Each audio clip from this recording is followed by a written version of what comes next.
Inihahatod sa Indo kang Department of Environment and Natural Resources, Regional Office No. 5, ang programang Kapalibutan Ta at Tamanong Ta. Kapalibutan Ta at Tamanong Ta. Programang magtataunin impormasyon asin kaaraman, manangod sa satuyang kapalibutan, asin sa mandato kang Department of Environment and Natural Resources. Kapalibutan Ta at Tamanong Ta. Ngunyan, ang sa Indong makakaibahan.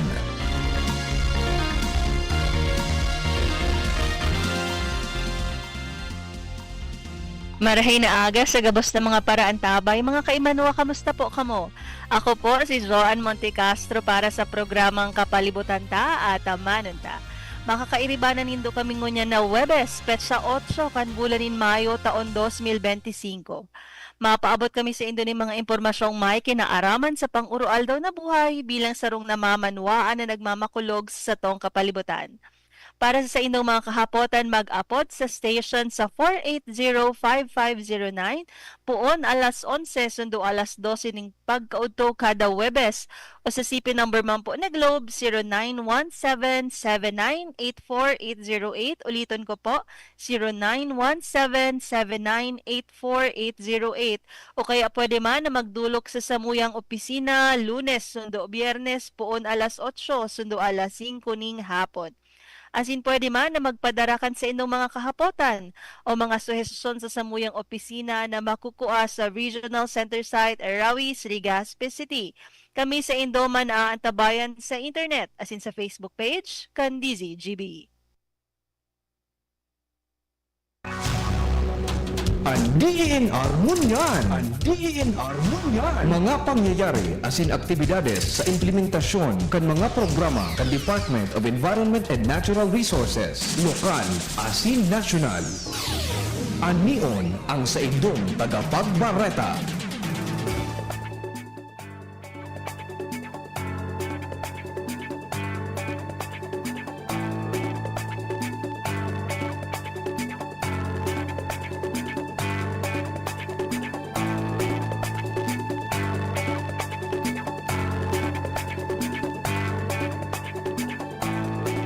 Ini ang katiripunan kan mga bareta sa DENR ngunyan.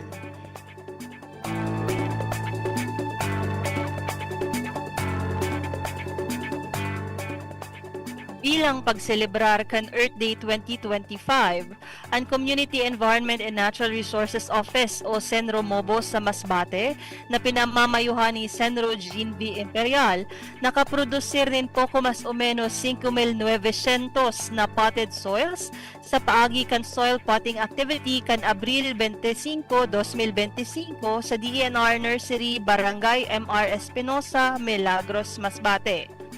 Sa tema na Our Power, Our Planet, asin sa obheto na mapahiling ang importansya kan pagkakaigwanin malasakit asin kaaraman sa mga sustainableng pangataman sa kapalibutan. Ang aktibidad pinagpartisiparan kan mga personahes kan Senromobo asin mga on-the-job trainings hali sa Osmeña Colleges. Nagkaigwaman yung lecture panunungod sa importansya kan mga pananom asin papel kan daga sa biodiversity. Nagdistribute man nin planning materials asin nagtaon nin technical na giya sa proseso nin potting para sa mga partisipantes. Igun ki Senro Jean Imperial, maawot kan aktibidad na ipaaram ang importansya kan sa tuyang responsibilidad sa kapalibutan, pagkasararo asin pagtabang sa mga greening programs kan DENR. Mientras tanto, nakatala ang isagibok kan DENR Bicol ang taunang Saringaya Awards kung saan pigre-rekognisar ang mga individual, akadim, grupo, organisasyon, lokal na gobyerno asin mga pribadong sektor na nagtaonin mga signifikanteng kontribusyon sa kapalibutan asin nagsirbing inspirasyon sa komunidad sa saindang pagprotehir, mantinir asin sustenir kan mga manlain-lain na programa para sa karahayan kan sa tuyang mga rekursos naturales. Sigun kay DENR Bicol Red Francisco Emilia Jr., ang Saringaya Awards na sa Bicol sa napig sa Sagibo, may obheto na magtaunin onra sa mga espuersos asin kontribusyon kan mga Bicolano para sa kapalibutan.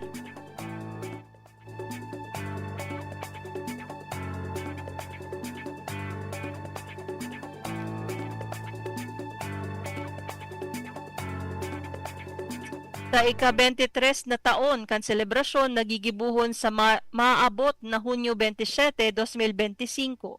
Ang search for nominees pigbuksan sa gabos na individual, grupo, organisasyon, lokal na gobyerno asin mga pribadong sektor na may mga programa na daipigpondohan kan DENR, National Government Agency asin lokal na gobyerno. Ang Saringaya Awards nagpuon kan taon 2000 sa pangingenot kan mga dating namamayo kan DNR sa kamawota na makarekognisar kada selebrasyon kan Environment Month ang mga outstanding na personahes asin mga grupo na padagos na nagtatabang sa DENR sa paagi kan sa indang mga inisyatibo asin advokasya.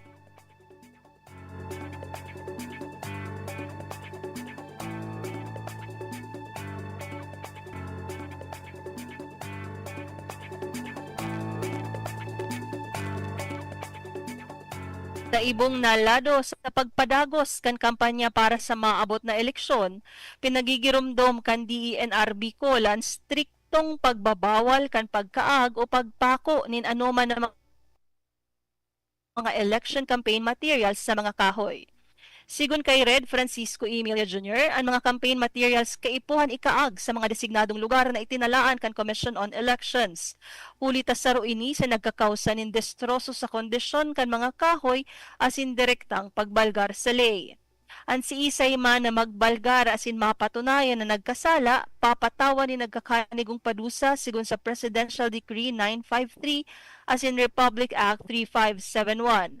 Pagkakakulong sa laog ning 6 na bulan hasta 2 taon umulta sa kantidad na 500, sundo 5,000 asin parehas na pagkakakulong asin multa ang penalidad base sa PD 953.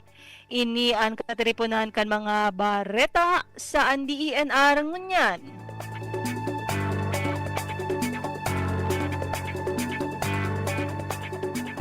Kapalibutan ko, namumuktan ko. Kapalibutan ko, namumuktan ko.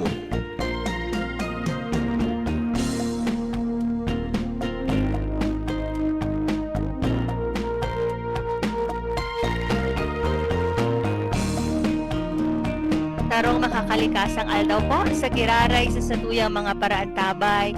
Enod po sa gabos, muyaming bation ang mga mahihigos na personahes kan Office of the Regional Executive Director sa pamamayo po kan samuyang matibay na direktor na si Red Francisco Emilia Jr.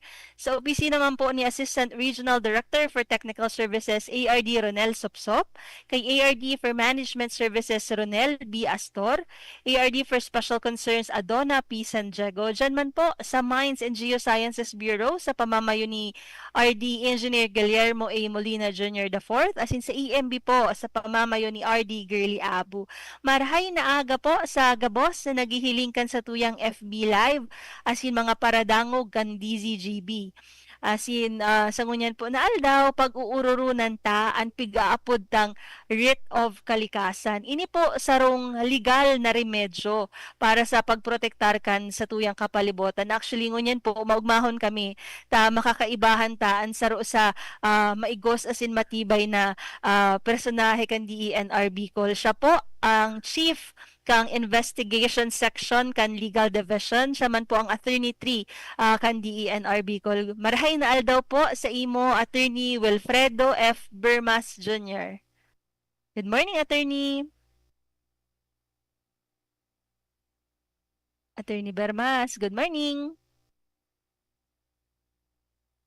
Sabi ko nga ni po kasabago, ang makakaibahan ta po saro sa lawyer, saro pong abogado kan DENR Bicol. Siya po ang investigation chief chief kang investigation section kan legal division, asin ang attorney team po digdi sa DENR. Asin sabi ko po kasabago, bago ini na topic ta sa programa tang kapalibutan ta at amanan ta actualmente first time ta siyang pag-uurulayan. Iyo po ang pigaapod tang writ of kalikasan. Sabi ko tangan ipo kasabago, legal na remedyo ini. As in, dyan, hahaputon taan sa tuyang guest na si Attorney Bermas kung sisay po ang mga pwede na magamit kay ining legal na remedyong ini, asin ano po ang mga kaso kaitong mga nakaaging panahon, mga jurisprudence po na nakagamit na kaining writ of kalikasan. So sa gari po nawara si Attorney Bermas. Ayaw na po. Good morning, Attorney Bermas. Hello? Pag talagang live, nagkakaigwa ka ng Joanne, good morning. technical glitch. Iyan. Attorney Bermas, nadadangog ni po ikaw, wala ka lang pong video. Igwa po kitang comment sa satuyang Facebook Live, si Good morning. Mr. Christian Abrera. Good morning da po. Good morning nga po sa imo, Sir Christian Abrera, asin sa gabos na mga kairiba mo na nagdadangog kan sa tuyang programang Kapalibutan ta at amanon ta. Halaton ta lang po makabalik si Attorney Bermas. Naka-off po, Attorney, ang sa imong video, tapos medyo po nagaputol-putol ang sa imong audio. Good morning po. Good morning to all sa lahat po. Good morning. Ayan. Hello, difficulty so this moment, but my camera is on and my audio is also on. Matabang ka, Attorney, kay Ronnie. Ronnie Sop-Sop, tabi, patabangan man po kay Attorney Bermas na makaayos kan si iyang camera. Nag-comment man po sa satuyang Facebook Live si Mr. Flored J. Naval Medina. Good morning po. Good morning man po sa imo, Sir Flored, asin sa bilog na pamilya ni Sir Flored na nagdadangog kan sa tuyang programang Kapalibutan ta at amanon ta. Magkakaigwa lang po kitang technical glitch. Kasi bago po, Attorney, nahiling ko na sa imong camera. Okay man ko ta. Siguro parang nagkaigwa lang kitang glitch. Baysa na. Sabi nga ni po kang cliche na, ano yan, it is worth the wait. Talagang dahol kitang maukodan dyan kay Attorney Bermas. First time din po ini na mag-guest si Attorney Bermas sa tuyang programa. So, Ako, Ma'am Joanne, rinig na po ba ako? nadadangog mi po ika, Attorney. Wala Yes, ka okay, lang good. pong camera. Ako po, naka-on na din po yung camera ko. I think there's technical difficulty pa rin. Medyo mahina siguro yung internet dito ngayon sa opisina. But I think we should proceed, Ma'am Joanne. Sige po. Sige po, Attorney. Inot po, sabi ta kasubago, ang pag-uurulayan ta, iyo po ang writ of kalikasan. So siguro, Attorney, pwede mo po ba sa muyang ipaliwanag? Ano po ba ining pigaapod tang writ of kalikasan? Ang sinata po unique ining writ of kalikasan sa satuyang Philippine legal system.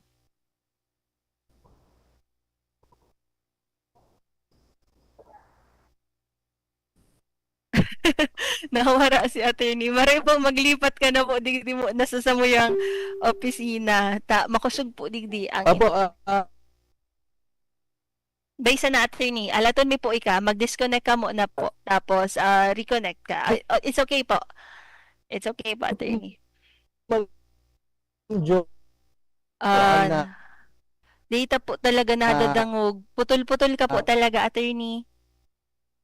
Dito kalikasan a legal remedy po na nakalaag sa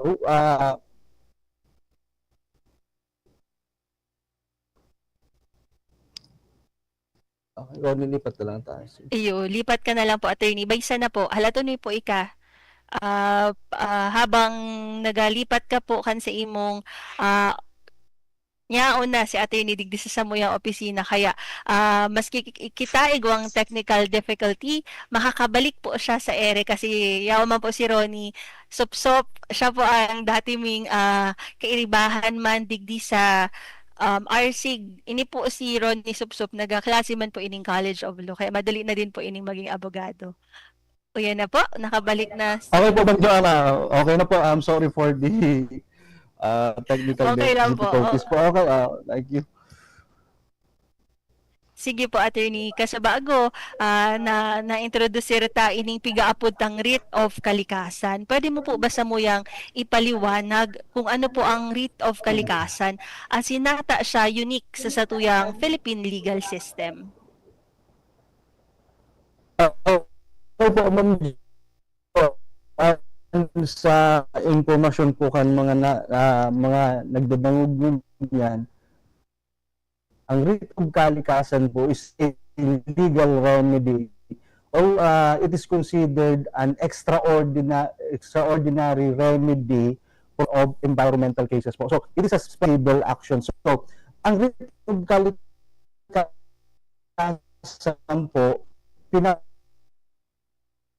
pinapile ng any natural or juridical persons, people's organization, non-governmental organization, and any other accredited organization by the government agencies po. So, this writ of kalikasan is, or writ of nature po sa English, writ of nature is when there is environmental damage or potential environmental damage po, ang isang requirement in order to file a writ of kalikasan po. So, ano pong ibig sabihin ng environmental damage para pasok sa writ of kalikasan? Must prejudice life, the health, and property of the inhabitants and or more cities, provinces. So, malawakan po. So, yung requirement ng rules of procedure, dapat must prejudice the life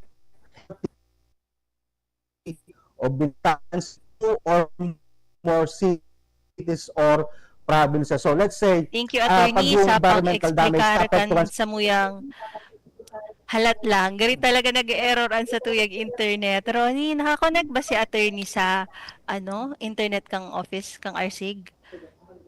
Okay man ang audio? Okay. Yan. Wala man daap pong technical glitch or difficulty sa tuyang audio. Sana po sa mga listeners hindi do kami pagbayaan. Dakol pa po kitang mga pag-uurulayan. Sa mga naghihiling po sa samuyang Facebook Live, thank you po. Sa comment po ni Ma'am Rosa Betis, good morning po DENR, DZGB listeners. Pabati po Heaven's Friend staff, Agarwood Tea, Plants sa Bitano. Integrated Farm, Labnig, Malinaw, Albay from Malate, Manila. Gumao po ako kasi maski minsan nagkakaigwa kaming mga difficulties sa samuyang technical, may mga difficulties sa technical side niya pa girare ka mo as in nagdadangog sa satuyang programang kapalibutan ta at amanan ta. Kasi bago nga ni po pigheras ni Attorney Bermas kung ano po ba talaga ining writ of kalikasan. Sabi niya sa tuya kaso bago, kapag may environmental damage daan na large scale o dakulaon na destroso sa satuyang kapalibutan, ang mga remedy na pwedeng gibuhon o recourse kang satuyang mga kaimanwa, yung ining tigaapod ng writ of kalikasan. So, attorney, ano po ba ang kaibahan? Kasi kang writ of kalikasan sa iba pang legal na remedyo. Aram ta ka ito na igwa kitang mga ordinaryong kaso sa environmental law, igwa kita kang writ of continuing mandamus. Ano po ba ang kaibahan niya kaining writ of kalikasan na ini? Attorney?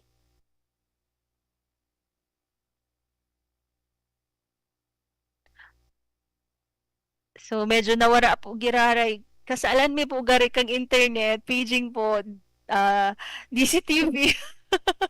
Gani papabalik ko na kami ni Ma'am Angel Mustasa dyan sa live sa station kang DCGB tanganing data na ini maiwasan ta na ining mga technical issues ta kung yaong gari kita sa estasyon sa DCGB data masyadong maranasan ta ang internet sa DCGB makusog. Okay na po ba? Opo, kung pagkakaiba po Ma'am Joanne ng writ of continuing mandamus, kasi yung writ of continuing mandamus is an order directing a certain government agency to perform an act or series of act as decreed by a judgment and until fulfilled. So, ang writ of continuing mandamus po kasi, pwede siya i-file sa RTC, MTC, and the Supreme Court. But itong writ of kalikasan, because of the magnitude of the environmental damage po, pinapile lang po ito sa court on any station of the Court of Appeals or with the Supreme Court po. Yun yung pagkakaiba sa jurisdiction. And yung writ of kalikasan po para mag-ano ng to secure the public's participation in environmental protection po, walang docket fee. Wala pong pinapile na docket fee sa writ of kalikasan. So, that's the difference po between a writ of continuing mandamus and a writ of kalikasan. Yan, nag-okay na attorney ang satuyang connection. Ini po palan so difference, ang dakulang difference kang writ of kalikasan as in writ of continuing mandamus na iningani na sa writ of kalikasan warang docket fee, ibig sabihin po diing gastos para sa satuyang mga kaimanwa na halimbawa nagdesisyon na may nailing na dakulang damage sa tuyang environment kapag nag-file sin daki case wala pong babayadan na docket fee as in sabi. There's no docket fees in a writ of kalikasan that is being filed po in any station of the Court of Appeals or with the High Court itself, the Supreme Court of the Philippines po. So, dito po sa tigbanggitang writ of kalikasan, sisay-sisay po ba ang pwedeng mag-file kaining writ of kalikasan? As in, ano po ba ang mga kondisyones bago ang korte magdesisyon na i-issue ining writ of kalikasan? Unang-una po, ang pwede po mag-file ng writ of kalikasan is any natural or juridical persons po. So, if you are a natural or juridical person. Second po is those people's organization po, people's organization. Then yung other po, yung non-governmental organization and also other organization that is registered or accredited by the concerned government agencies po. So they may file a writ of kalikasan po. Ang requirement po dito sa writ of kalikasan, there must be an environmental damage po or potential environmental damage. Kahit wala pa pong damage, but pag potential or may threat ng potential damage of such magnitude that would affect two or more cities or provinces, those persons may file a writ of a special civil action for writ of kalikasan po, for writ of kalikasan. So yun po ang pinaka-important requirements dito, yung magnitude, it would prejudice the life, the health and property of inhabitants in two or more cities or provinces. Yun po yung pinaka-importanting requirements in filing a writ of kalikasan.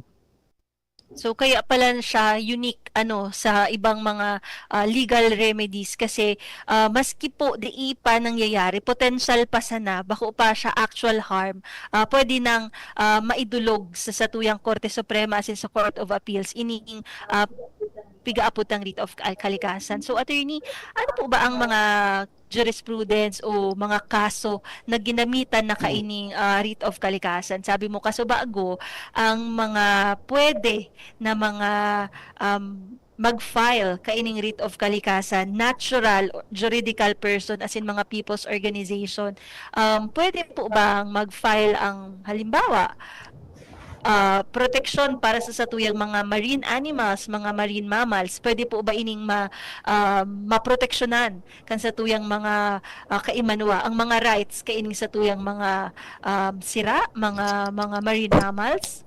Yes po, in sarong kaso po, in the case of the resident mammals in Tanyon Strait, itong Tanyon Strait po is a narrow body of water in Negros and Cebu po. Now, this stewards, yung mga private person po, in behalf of those resident mammals, yung whale, yung mga shark doon, nag-file sila ng writ of kalikasan sa court. Then, it was granted by the Supreme Court because ina-assail nila doon yung service contract which grants the exploration of the resources in Tanyon Strait po.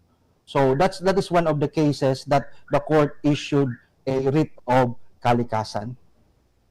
So magayon ining nahiras mo sa muya na kaso.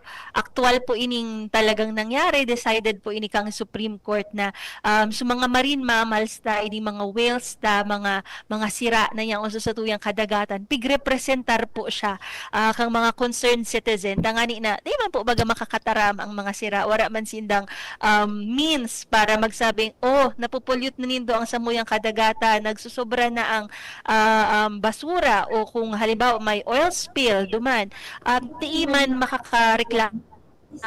Sisay po ang mga boses, ang magiging advokasya, magibok ang advokasiyang ini para sa satuyang mga marine mammals, kundi ang mga tao po. Kaya ining pigheras ni Attorney Bermas na kaso, grinamit po ini kan satuyang Korte Suprema na madangog ang boses kang satuyang mga marine mammals sa paagi kang boses kan satuyang mga tao. So siguro ipadagos ta ang pagdiskutir kaining nabanggit na Tanyon Strait case, kaining mga marine mammals case. Pagbalik po kan sa tuyang programa, time check po, it's 11:27 in the morning. An oras hatod sa Indokal. Plemex for Kids. Mommies, agapan agad ang ubo at plemang nakabara. Pambatang lagundi. Plemex! Liver Aid Silimarine Capsule. Ang good drinks at good food, perfect combo. Isama pa ang Liver Aid. It's liver lover, boys! Optin Lutein Capsule. Alagaan ang paningin sa tulong ng Optin. Kitang-kita ang kalusugan ng mata. Artisan Joint Supplement. Bumabagal ang galaw dahil sa joint pain at arthritis. Mag-Artisan Plemex. Pag may ubo o hika, Plemex agad. Basta lagundi, Plemex. DENR Antabay. DENR Antabay. Sa Giraray Diyos, marahay na aga po sa satuyang mga paraantabay sa gabos po na nagdalangogan sa tuyang programang Kapalibutan ta at Amanan ta. Kasaba ako nga ni po, pigheras ko sa Indo na ang pag-uurulayan tang topic sa ngunyan, bago po siyang tigde-discuss digdi sa programa ta na tigapod tang writ of kalikasan. As in, ang kaibahan ta, iyo po ang chief kang kang chief po kang investigation section kang legal division, as in attorney 3 po kang DENR Bicol na si Attorney Wilfredo Bermas Jr. Kaso bago nga ni po pighiras niya na sa tuya kung ano ba ang definisyon kang writ of kalikasan, ano ang pagkakaiba kaini sa writ of mandamus, as in pigdiskutir niya din po sa mga pwedeng mga mag-apply, as in mag-file kang kasong ini sa tuyang sa tuyang Korte Suprema, as in Court of Appeals. So attorney, kasi bago nabanggit mo sa case na marine mammals duman sa Tanyon Strait, as in natawanan kang kasong inikiboses itong mga marine mammals. Dikti po sa nasabing kaso, ano po ba ang naging epekto kang desisyon kang sa tuyang Supreme Court sa Tanyon Strait case sa mga pulisiya manunungod sa marine biodiversity protection? Napakusog po ba ang sa tuyang pagprotektar sa tuyang marine biodiversity?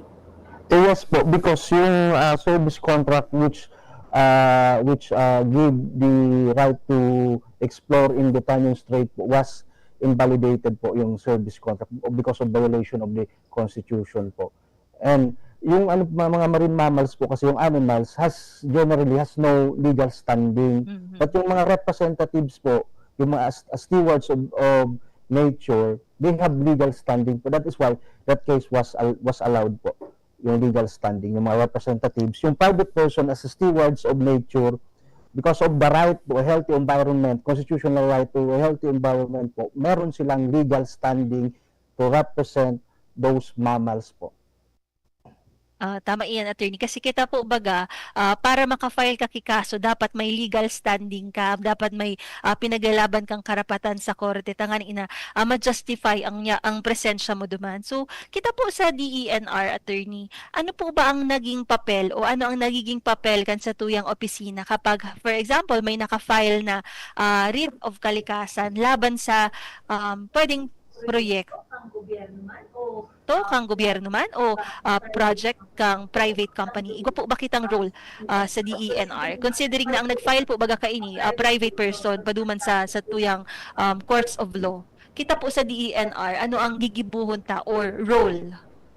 Generally po, sa mga writ of kalikasan case, ini-include po ang DENR.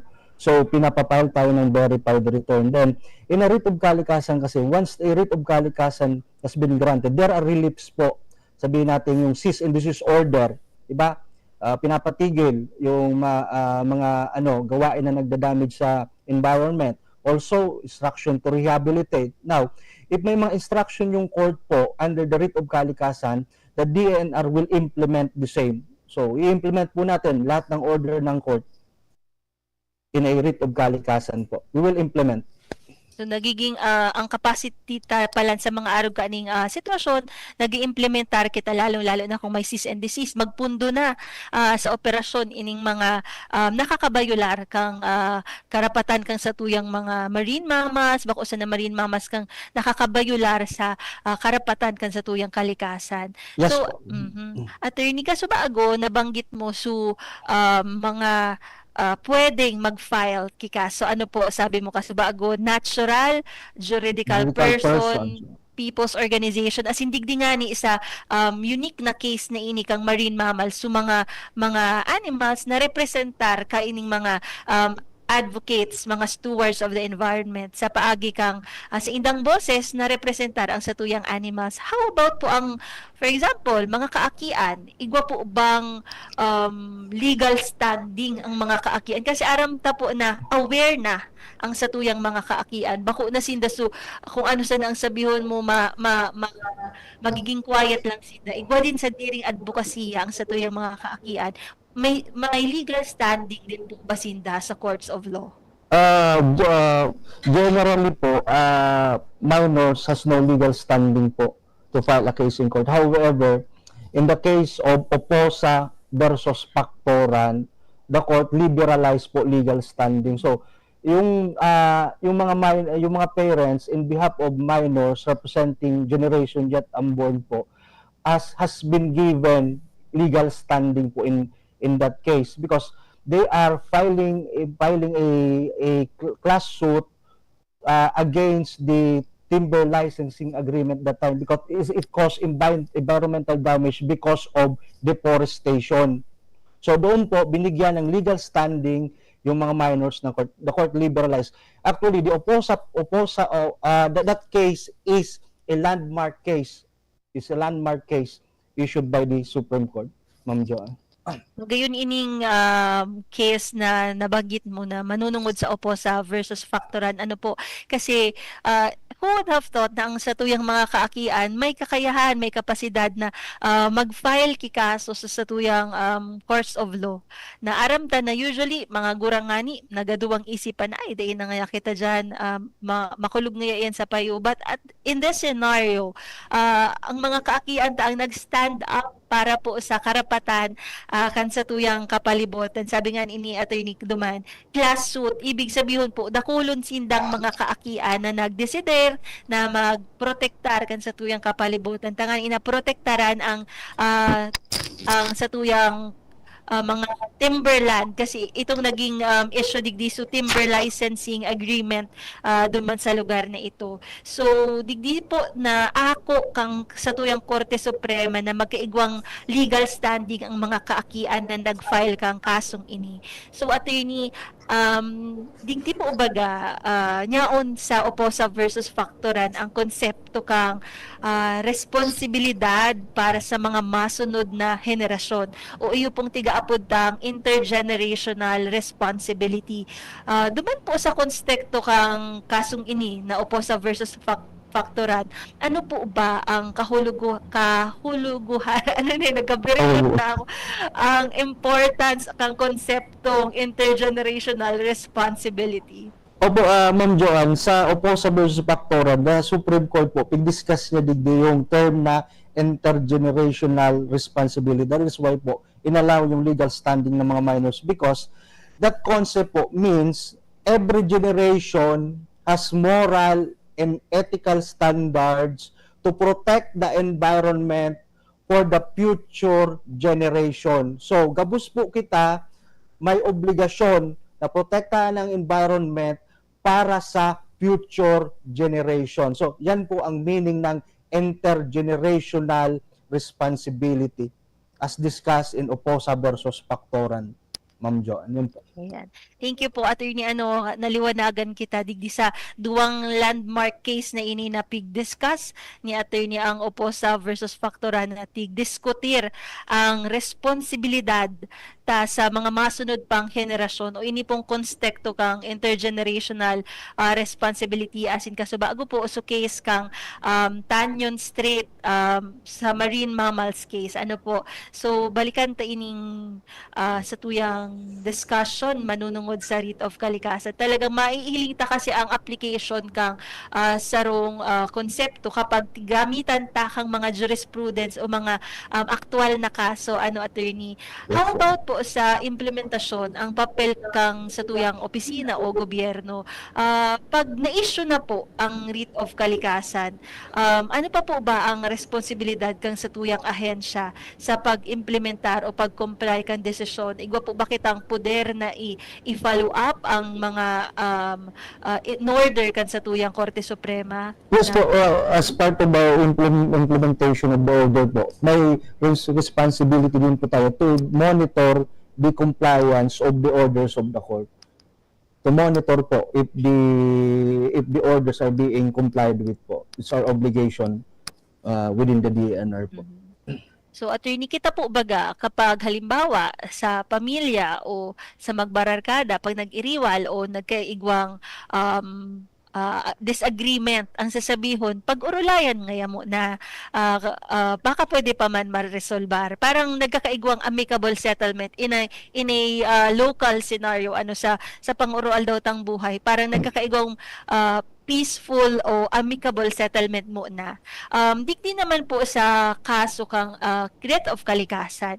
Igwa po ba kitang tigigibo digdi bilang mga representantes kang DENR Bicol para i-address ang mga posibleng environmental violations bago pa man siya mag-abot sa korte, kasi tigiiwasan din talaga na mag-clog ang mga cases sa korte. Igo po ba kitang arog kaining sistema na di na mag-arabutan pa sa korte ang mga environmental issues o violations?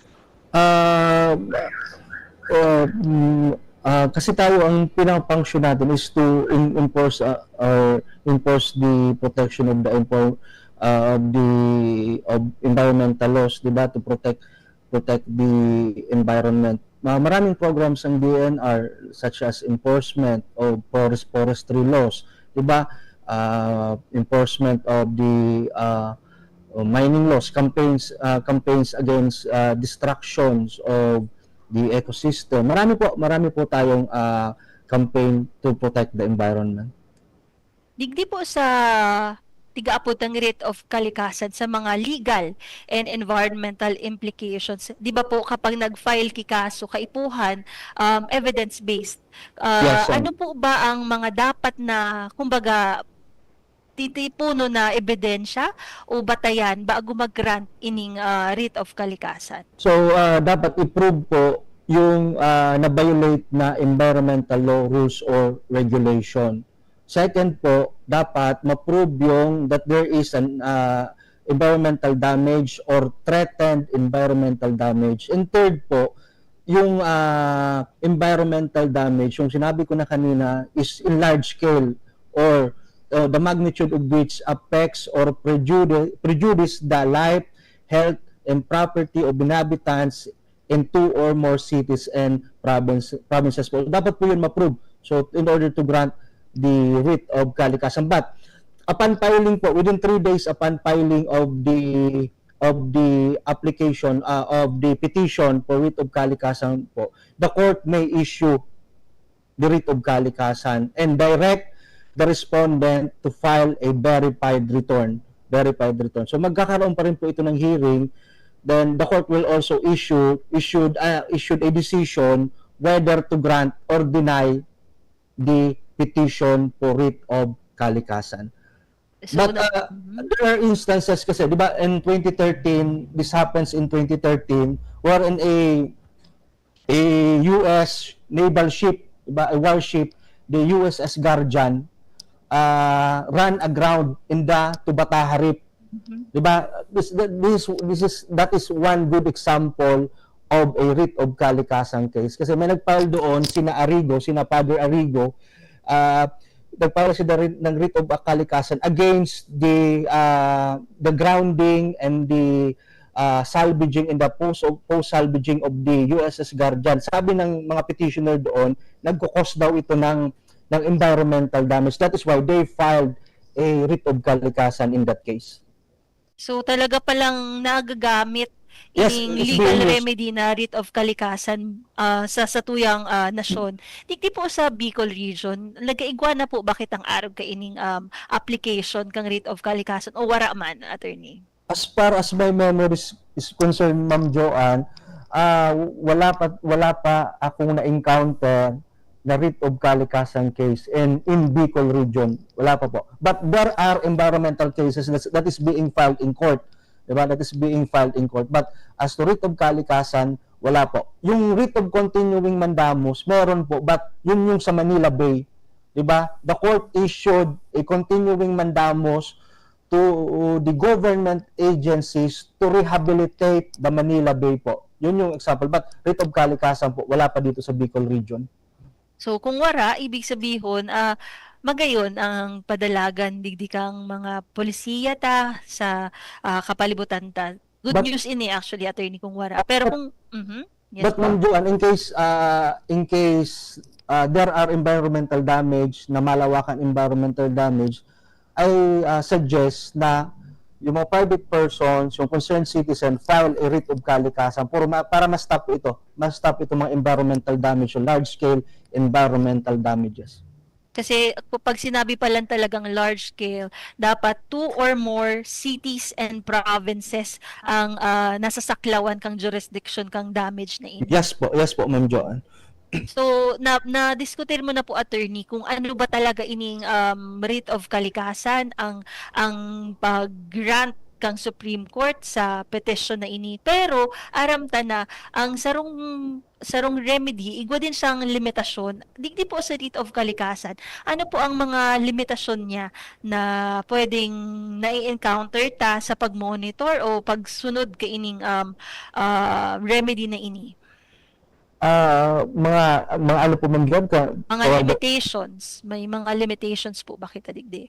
mga limitations kung sa technical po regarding sa rules po, ang inherit of kalikasan case, hindi po ito makakapag-award ng damages to a certain private individual, diba? Because this is a public interest case. Yun yung mga limitation. As to enforcement, wala naman ako nakakitang limitation as to enforcement, John, but kasi it's the duty of the DNR to enforce the environmental laws po. Yan. Thank you, attorney. Igwa kitang text message, pero nag-text na po siya bago pa kita magprograma. Basta kung kumapo gilayon ta. Yes po, Ma'am. Texter ta talaga siya. Pirmi na siyang nagti-text kada minsan, di pa nagaprograma, may kahapotan na siya. So, salamat po sa imo, sir. Sabi niya, good morning po, ate, Ma'am Joanne. Ang query niya po, igwa siyang lote as legitimate heirs with OCT Homestead from Bureau of Lands, surveyed under PLS o Public Land Subdivision. Kan year 2010, the barangay was again surveyed under cadastral project na with new lot number, the same area. Pwede po ba mag-request new OCT, free patent under cadastral survey? Pero nakalagma po digdi sa text niya na i-forward ko da ini sa iyang classmate na si Chief Engineer Emilinas. So, attorney, i-forward ta na sa sa iyang text. Thank you po. Pirmi ang suporta ka ining texter. Sabi niya sa kuya, i-anonymous ko na sa nadasya. So, di ka po maghadit, sir. I-forward ko po ining sa imong mensahe kay Engineer Emilinas na nga ining concern mo sa free patent, masimbagan po. So siguro dumana kita, attorney, sa public engagement, as in environmental justice. Kita po bilang mga lokal na mga tao sa komunidad, bilang mga normal na tao, lalo na digdi sa Albay, sa Bicol region, ano po ba ang mga menos mga paraan tangani na kita makatabang sa pagprotektar kan sa tuyang kapalibutan. Siguro gamit ining rate of kalikasan o kung ano pang mga rekursos na legal. Well, let's say kasi protection of the environment mag-start sa bahay. So, let's say just a simple segregation ng basura, di ba? Yung nabubulok, dapat i-segregate mo doon sa hindi nabubulok. Nagsisimula lagi sa pamilya yan. How yung discipline sa pagtapon ng basura, then such as you might engage in the public may engage in environmental endeavors such as tree planting. Pwede kayo mag-engage in tree planting. Such also, yung maglinis ng mga dagat, di ba, coastal cleanup. You may engage in coastal cleanup. Kasi, di ba, napakaganda pag malinis yung dagat natin. So, also, if there are environmental damage of large scale, please file a case of writ of kalikasan para ma-stop ito. Because it is our duty under the principle of intergenerational responsibility to protect the environment for the present and future generation. Yeah, thank you Attorney sa imong advice kasi kaipuhan kita bilang mga namamanwaan kapag gabos kita nagibo nagiging ripple of change nagkakaigwa kida kulang epekto kapag gabos kita matarabangan para sa satuyang kapalibutan. So siguro Attorney, ano po ba ang hamon hamon sa satuyang enforcement kaining rate of kalikasan base sa experience mo digdi sa DENR, igwa po bang kadipisilan digdi o issues na kinakahampang? Well, wala pong issues and sabi ko kanina kasi wala pa nag-file ng writ of kalikasan kasi in other regions meron talaga nag-file. Marami nagpa-file yung let's say yung to stop mining activities, illegal mining activities, di ba? Sa ibang region nag-file. Yung USS Guardian, writ of kalikasan din yon. Isa pa yung mga oil spill, di ba? To stop oil spill ng mga oil pipeline. Doon, nag-issue din ng writ of kalikasan yung courts. Also, yung destruction ng mga mountains in the Philippines, meron din. Yung sa Palawan, yung nakalimutan ko yung pangalan ng mountain, a writ of kalikasan was also issued by the Supreme Court there. So, this writ of kalikasan is no longer new. So, marami na there are several cases involving writ of kalikasan in the Philippine jurisdiction. And Ma'am Joanne, this writ of kalikasan is original ito sa Pilipinas. It was crafted by the Supreme Court. So unlike yung writ of continuing mandamus, nag-originate ito sa ibang bansa. I think writ of continuing mandamus originated in India. So in India, but writ of kalikasan atin to, it's the original idea of the Supreme Court, the Honorable Supreme Court of the Philippines, Ma'am Joanne. Makaproud pala ang satuyang nasyon, ang satuyang Pilipinas na kita ang igwa kaini na writ of kalikasan. So thank you for sharing that, Attorney. Kasi ito pala na writ of continuing mandamus sa ibang bansa ito, sa India, according kay Attorney. So ara mo, Attorney, kapag may mga listeners kita na mga kaakian, and lalong-lalo na ang guest ay arag sa imo na legal advisor, abogado, ang nagiging epekto sa satuyang mga kaakian na i-inspirar sinda na dapat pala mag-adal kaming maray tangani na maging abogado man kami, dapat pala mapangatamanan ta ang satuyang kapalibutan sa paagi kang mga legal na advokasya. So Attorney, sa mga listeners ta, lalong-lalo na ang mga kaakian, ano po ba ang mensahe mo para sa satuyang mga paradangog, lalo na sa mga kaakian tungkol sa legal empowerment as in environmental responsibility? Okay, my advice to the children, study well, mag-aral kayong mabuti para in the future you become successful, and be a good role model in your society. So avoid yung mga unhealthy activities and engage in environmental protection. So Ayun yung advice ko, mag-aral lang mabuti para maabot yung mga pangarap and always protect the environment. Yan. Thank you so much. Dakulang salamat po, attorney, sa mga pighiras mo sa muya na wisdom manunungo digdi sa writ of kalikasan. Maski ako, dakulon akong naukudan bilang host, manunungo digdi sa writ of kalikasan, writ of continuing mandamos, duman sa mga pigdiskutir mo na mga kaso araw kay Oposa versus Factoran, as in itong mga marine mammals case sa Tanyon Strait. Ikaw ka po bang panghuling mensahe? May gusto ka bang i-shout out sa mga kairibahan mo dyan sa legal division? At And I would like to shout out sa mga ibang sa legal division, kay Attorney Josh, kay Attorney James, Attorney Nico, kay Attorney Joy, kay Attorney Dawan, kay Ronnie, kay Abigail, kay kay RJ, sa mga OJT namin dito sa opisina. Di ba, may nakalimutan ba ako? Si Ate Maggie, nakalimutan ko. Hello, alam ko nakikinig sila ngayon, nasa office. And I would like to apologize kanina kasi we already prepared. Nagkaroon lang talaga ng technical difficulties. But thank you very much for listening. Thank you very much po. Ayan, dakula pong salamat. Ang nakaibahan ta po si Attorney Wilfredo Bermas na naghiras po sa tuya akang impormasyon manunungod sa writ of kalikasan na saro pong remedyo para sa hustisyang pangkalikasan. Kaya po nagpapasalamat kita sa pamamayo po kang samuyang matibay na liderato kang samuyang direktor na si Red Francisco Emilia Jr. Sesutri, sa bilog po na pamilya kang legal division dyan. Maraming salamat po sa suporta sa satuyang programang Kapalibutan Ta at Amanon Ta. Asin sa gabos po na nagdangog kang programa ta, sa mga texters ta, sa mga di po nagbitaw sa paghahilingan sa tuyang Facebook Live. Dakulang salamat po. Yan po ang kaugmahan ko bilang host kay ining programang ini, kapag dakulan po ang naghahapot, kapag dakul po ang nag-engage, kasi aram ta ang community engagement nyao na talaga, ang community awareness, behavioral change nyao na sa satuyang mga listeners, mga kaimanwa kang EZGB Kapalibutan Ta at Amanon Ta. Kaya po maraming salamat. Ako po si Joan Montecastro at sinindi ang satuyang naging programa Kapalibutan Ta at Amanon Ta. Sa indong nahinanyog ang programang Kapalibutan Ta at Amanon Ta. Kapalibutan Ta.